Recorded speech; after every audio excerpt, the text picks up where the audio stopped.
Amid the frozen wilderness of the Arctic, a ranger's discovery of a desperate cry ignites a series of events that will push survival, bravery, and the silent bond between man and nature to their limits. During his routine morning patrol across the harsh northern expanse, Arctic Ranger Ethan Walker was struck by an unmistakable sound. A loud, desperate cry carried by the fierce wind. The cold that day was brutal, with snow swirling in the air and the wind biting at his skin, making visibility a challenge. Ethan's senses sharpened as he followed the cry, eventually arriving at a natural ice bridge spanning a partially frozen river. There, he found a polar bear cub trapped in a deep pit, weak from exhaustion and the relentless cold. Despite the snowstorm that enveloped him, Ethan noticed that the walls of the pit had been altered. The ice had been intentionally shaped, smooth and steep, with tool marks and fresh claw scratches etched into the surface, evidence of the cub's desperate attempts to escape. The pit was deep, its icy edges dangerously slick from frozen water. Ethan's eyes caught the trace of blood staining the ice, signs that the cub had injured itself trying to claw its way out. Scanning the area, Ethan spotted the cub's mother, caught in a steel trap set by the poachers. Her paw was badly mangled, caught in the vicious metal cables. Every attempt to free herself seemed to make the injury worse. She was staring helplessly toward her cub, who struggled in the pit. The trap had been expertly designed, with the cables anchored deep into a massive ice block, making escape impossible. With each movement, the mother bear's struggle only tightened the trap around her paw. The temperature on Ethan's watch continued to plummet, and snow began to accumulate on the cub's fur, forming a cold crust. Its movements slowed, its cries fading into quiet desperation. Ethan wasted no time, quickly assessing the dire situation. The cub needed help first. It was on the verge of succumbing to the cold. He retrieved climbing gear from his backpack, sturdy rope, carabiners, and compact pulleys to set up a hoisting system. His fingers began to go numb despite the heated gloves, but he methodically worked through the setup, anchoring one end of the rope to a nearby ice outcrop. Time was critical. Every minute that passed was another precious moment lost for the cub. The first attempt to throw the rope around the cub failed. His frozen fingers struggled with the slippery rope. The cub flinched weakly as the loop brushed against its side. A second try also fell short, the rope slipping off the cub's snowy fur. Then, a distant hum reached Ethan's ears, the sound of snowmobiles, likely the poachers returning. Panic set in. He redoubled his efforts. On the third attempt, the rope finally caught. Ethan gently pulled, careful not to jostle the fragile cub. Every movement had to be slow and deliberate to avoid further injury. The sound of snowmobiles grew louder. With a final, careful pull, the cub was lifted from the pit. Its body, covered in a sheen of ice, was stiff, and its breathing was shallow. Ethan quickly examined the cub. It had only minor cuts, but the real threat was hypothermia. He retrieved a thermal blanket from his pack and wrapped the cub carefully, sensing the creature's trust as it remained still. Its exhausted eyes barely opened but locked onto his with a hint of recognition. Ethan hid the cub behind a snowbank, then returned to the mother bear. The lock on the chain securing the mother's trap was more complex than he'd anticipated. Poachers had used a specialized mechanism to prevent tampering, and Ethan's hands trembled from the cold as he worked at the lock with a multi-tool. Surprisingly, the mother bear seemed to settle, as if sensing his intent to help. Her breath formed puffs of white in the freezing air, and her dark eyes followed his every move, filled with quiet patience. Ethan noticed the blood on her paw beginning to freeze, and his urgency grew. The sound of the snowmobiles was closer now, the voices of the poachers rising above the wind. Time was slipping away. He worked with growing speed,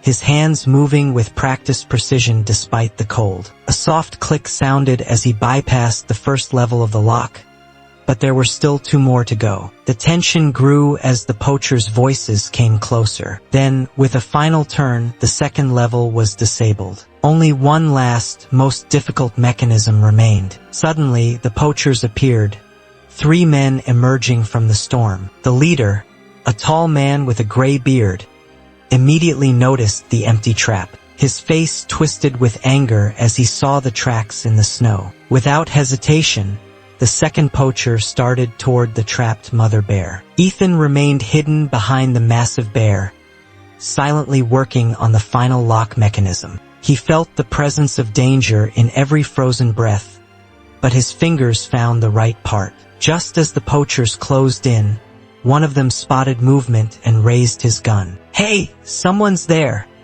the poacher yelled, pointing forward. Ethan's heart raced. Time was running out. His fingers found the final mechanism, and with a soft click, the lock gave way. The chain fell to the ground with a sharp, echoing noise. Sensing her freedom, the mother bear stood, her massive form rising like a snow-covered mountain. Her eyes blazed with fury as she towered over the men. The poachers froze, shocked by the sudden turn of events. Ethan seized the opportunity, disappearing into the storm as the bear let out a thunderous roar, sending the poachers scattering in fear. Ethan quickly moved to where he'd hidden the cub, knowing the mother bear would find her by scent. From a distance, he watched as the mother, after driving the poachers off, located her cub. She gently lifted it in her massive paws and began to carry it into the safety of the deeper wilderness. The next 2 months passed in tense silence. Ethan knew the poachers wouldn't forgive him for disrupting their hunt. It wasn't long before he began seeing unusual snowmobile tracks, traces of their watchful eyes following his every move. On a bitterly cold day, Ethan came upon fresh signs of poacher activity. Trampled snow, discarded cigarette butts, and the unmistakable tracks of snowmobiles. He began documenting the evidence with his camera, unaware that danger was already closing in. A sudden crack shattered the stillness. The first shot rang out, a sound more like a pop than a real gunshot. Ethan's instincts kicked in, realizing the poachers were using blanks. It was a calculated move to flush him into the open. Taking cover behind a snow-covered spruce, Ethan quickly realized he had been surrounded. For armed men emerged from the shadows, their weapons trained on him. Among them, the gray-bearded leader locked eyes with Ethan, his gaze cold and full of contempt. "Playing hero, are we?" the leader sneered, signaling the others to close in. Ethan's heart pounded as he reached for his radio, but before he could make the call, a brutal blow struck him from behind, sending him crashing to the snow. Rough hands flipped him over, and before he could react, thick ropes were tightly bound around his wrists. The poachers moved quickly and methodically, their cold efficiency evident in their every movement. One of the poachers rifled through Ethan's backpack, scattering its contents carelessly across the snow. Tools, a first aid kit, and his phone all thrown aside. The leader unfurled a map, his finger landing on a specific spot with grim authority. "There," the leader barked, not waiting for any response. He shoved Ethan forward, forcing him to walk. They trudged through the deepening snow, each step feeling heavier than the last. The cold gnawed at Ethan's bones, and the wind howled like a beast, relentless in its fury. For what felt like an eternity, close to an hour, they pressed on through the storm. The snow beneath them grew, deeper with every step, slowing their progress. Frost clung to every surface, and the howling wind picked up, heralding the onset of a full-blown blizzard. Ethan's boots made a muted crunch with each step, the sound swallowed by the storm as if the world itself was consuming their presence. As the biting cold seeped through every layer of his clothing,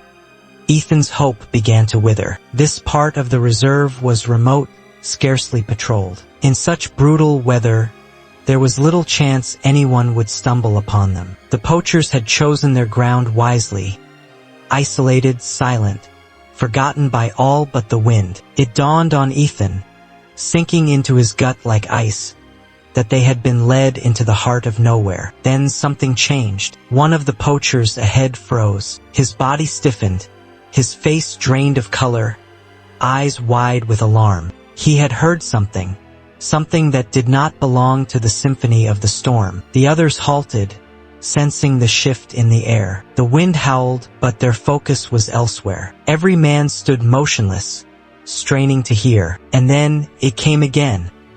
A low, rumbling growl, deep and resonant, reverberating through the earth itself. A massive white shape emerged from the storm's curtain, moving with an eerie grace, silent despite her size. Her powerful paws barely disturbed the snow as she advanced, her form blending perfectly with the backdrop of swirling white. Ethan's heart skipped a beat. He knew who it was immediately. The scar across her front paw, crescent-shaped and old, was unmistakable. It was her, the bear he had rescued 2 months ago, the one who had been near death when he found her. Now she stood tall, imposing, her eyes locked onto the poachers. Her fur shimmered with the snow, her breath visible in the frigid air. "Don't move," the leader whispered hoarsely, raising his rifle with slow, deliberate caution. But the bear had already placed herself between Ethan and the poachers, standing like an immovable wall of muscle and fur. Her gaze never wavered from the men,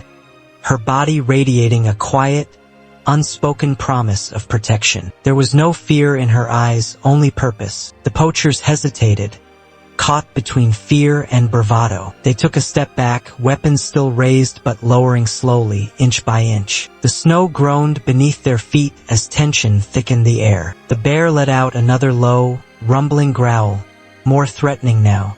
Her posture stiffened, head lowered, muscles taut. She didn't strike, but her message was clear. No one would touch Ethan. Then one poacher broke. Panic overtook him, and in a wild scramble, he fumbled for his rifle. His hands shook, his breath quick and shallow. The bear reacted instantly. A roar split the storm's howl, thunderous and primal, shaking the very air around them. She lunged forward, a monstrous presence, teeth bared, eyes blazing with ferocity. That was all it took. "Let's go!" the leader shouted, his voice rising in panic as he backed away, stumbling in the deep snow. The others didn't need another command. They turned and fled, stumbling over the snow in their haste to escape. Their fear overtook their training, their greed, and even their hatred. In their panic, they dropped everything, rifles, bags, supplies, all scattered in the snow. The bear didn't follow. She stayed rooted, a silent guardian, watching them retreat until they vanished into the blizzard's depths. Her breath came in heavy clouds, ears flicking at every distant sound, ensuring the danger had passed. Only when the storm's roar seemed to calm did she turn her head toward Ethan, still lying bound in the snow. The bond they had forged months ago was unbroken. He braced himself as she slowly approached, her presence overwhelming yet strangely calm. Despite everything that had just transpired, the primal fear of standing so close to such a powerful predator gripped him. His heart hammered in his chest. But the bear stopped just a few steps away, her breath warm against the frigid air, her massive head lowered. She sniffed at him, her black nose brushing gently against the ropes binding his wrists. Ethan dared not breathe. With careful precision, the bear opened her massive jaws, her teeth sharp enough to tear through the thickest seal skin. One by one, she gnawed at the ropes, working with astonishing skill. Each bite frayed the coarse fibers until finally, with a sharp snap, the last strand broke. Ethan's wrists were free. She stepped back, eyes fixed on him, waiting. It was as though she needed to see him rise, to stand on his own. Slowly, Ethan pushed himself up, stretching his stiff limbs. His wrists were raw, red from the tight bindings, but thankfully, no serious damage had been done. "Thank you," he whispered, looking into the bear's deep, knowing eyes. Her head tilted slightly, as if she understood. In that moment, a bond unlike any other formed between them, human and wild animal. A connection forged through mutual survival and trust. The bear didn't just recognize him. She had repaid the debt she owed by saving him from the very danger she had once faced. After a long moment, the bear turned and walked away, her enormous form gradually fading into the blizzard. She left only a trail of footprints in the snow and a story of unforgettable survival. Ethan watched as she disappeared into the white expanse, her figure swallowed by the storm. This experience had changed him. In the harsh wilderness of the Arctic, where every living thing was ruled by instinct, he had witnessed something extraordinary. A creature known for its ferocity had shown not only remarkable memory but compassion. He realized that even the most powerful predators were capable of kindness, a lesson that would stay with him forever. Did you enjoy the story? Do you believe wild animals can truly recognize and repay an act of kindness? Let us know in the comments below. If you like the story, please subscribe and leave a like. Remember, kindness is never wasted. It has a way of coming back when you least expect it. Thank you for listening. See you in the next video. Have a great day.